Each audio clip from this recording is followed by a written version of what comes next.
नमस्कार, आप सभी का यूपी में स्वागत है। मैं हूं आपका साथी शिवम अवस्थी। हमारे पास एक लिस्ट है और लिस्ट देखकर कुछ लोग सोचने मजबूर हो गए कि अब आज क्या होने वाला है।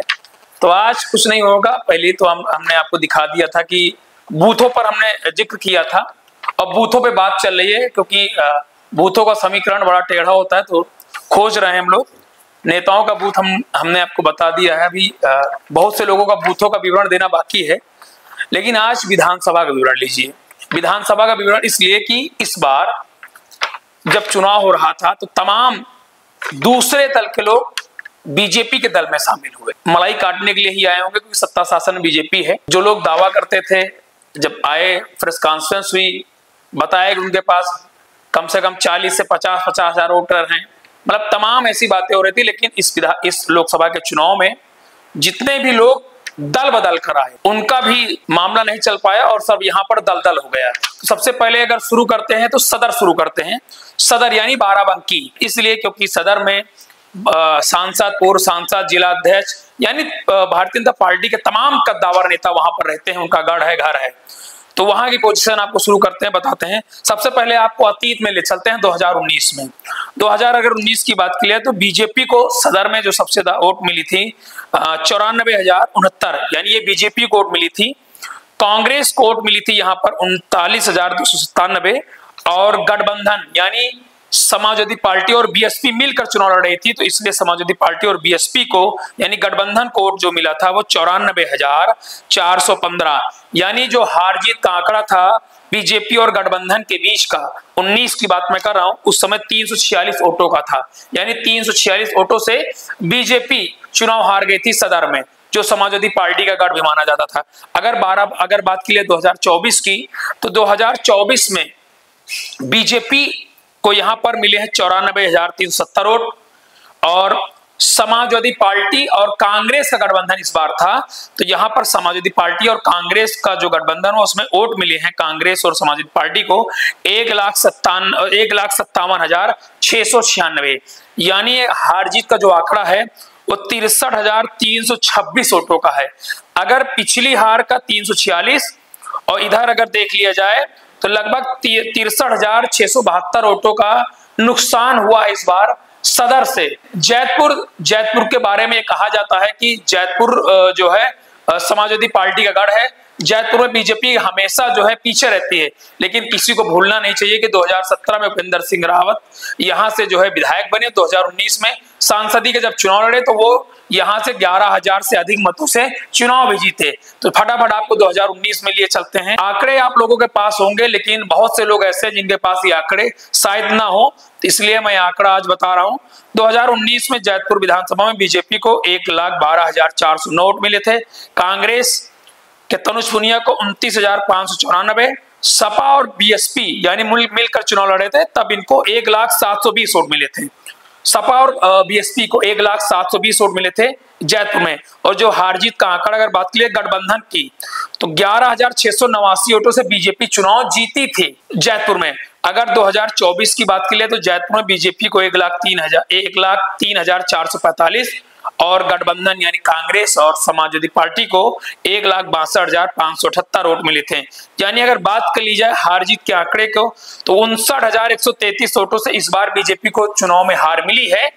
और 11,689 वोट से पहले तो टोटल अगर कर लिया तो 70,822 वोटों का इस बार नुकसान हुआ है बीजेपी को, जैतपुर विधानसभा की बात की जाए। अब फटाफट आपको ले चलते हैं रामनगर। रामनगर बीजेपी का गढ़ माना जाता है और 2019 में बीजेपी को 1,01,612, कांग्रेस को 25,458, सपा और बसपा मिलकर चुनाव लड़ रहे थे, तो इनको 78,662। बीजेपी को यहां पर जो है जो जीत का आंकड़ा था वो 22,950 का, यानी 2019 के लोकसभा के चुनाव में 22,950 वोटों से बीजेपी यहां पर जीत गई। तब सपा और बीएसपी मिलकर चुनाव लड़ रहे थे और कांग्रेस भी चुनाव लड़े थे। तब यह हाल था कि बीजेपी को वहां पर 22,950 वोट जीत मिली।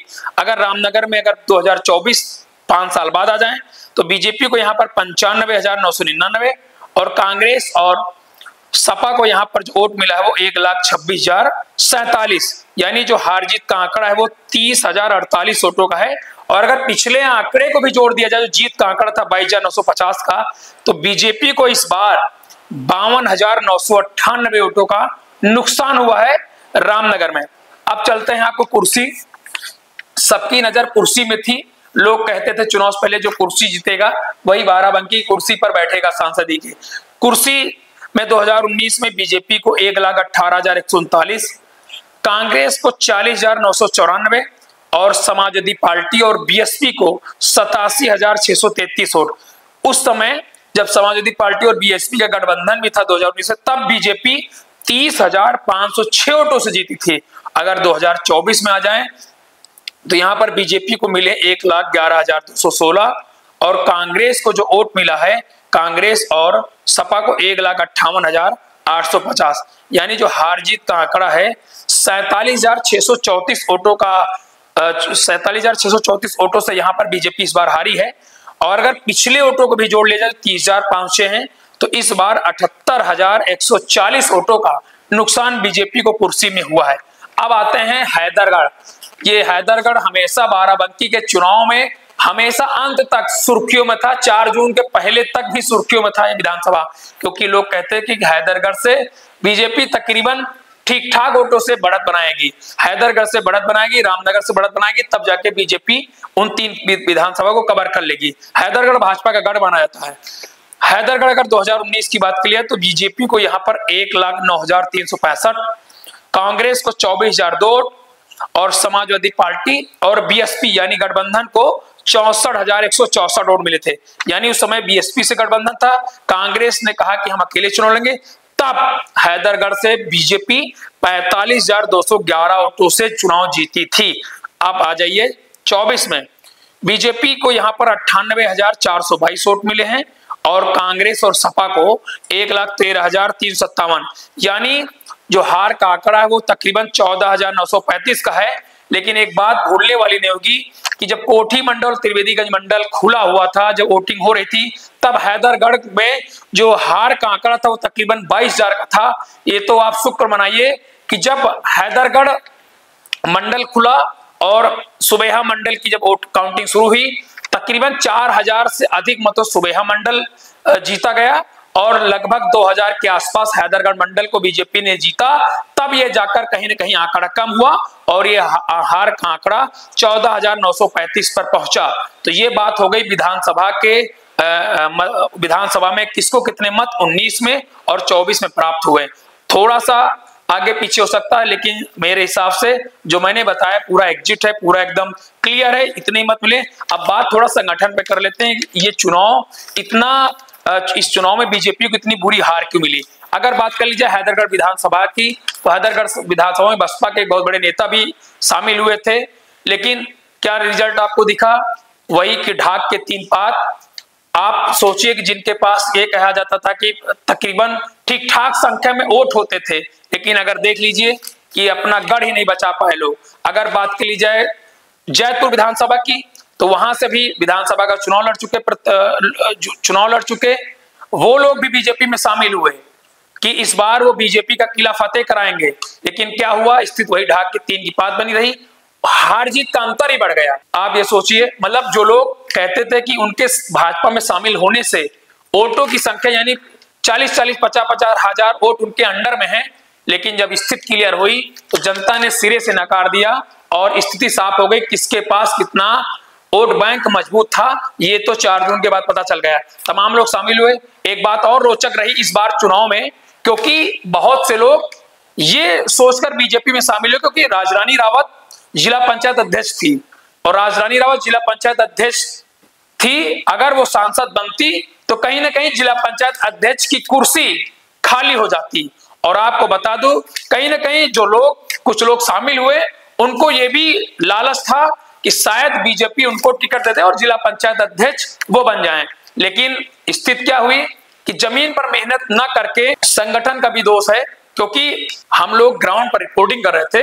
अधिकतर मंडलों में, अधिकतर विधानसभाओं में, अधिकतर गांवों में तो निशान ही नहीं पहुंचा, यानी बैलेट पेपर। लोगों को पता कि आपका निशान क्या है, लेकिन आपके हर घर पर आपका निशान चिपकना होना चाहिए, हर घर के दरवाजे पर, लेकिन ऐसा कुछ नहीं दिखा। यानी एक बार फिर कि योगी और मोदी जी के चेहरे पर चुनाव लड़ा जा रहा था। कितने लोग अपना दल छोड़कर किसी कारणवश, क्या लालच रहा हो क्या रहा हो, मैंने आपको उदाहरण भी दे दिया कि जिला पंचायत अध्यक्ष की सीट खाली होनी थी, शायद उसके लालच में कुछ लोग आ गए थे।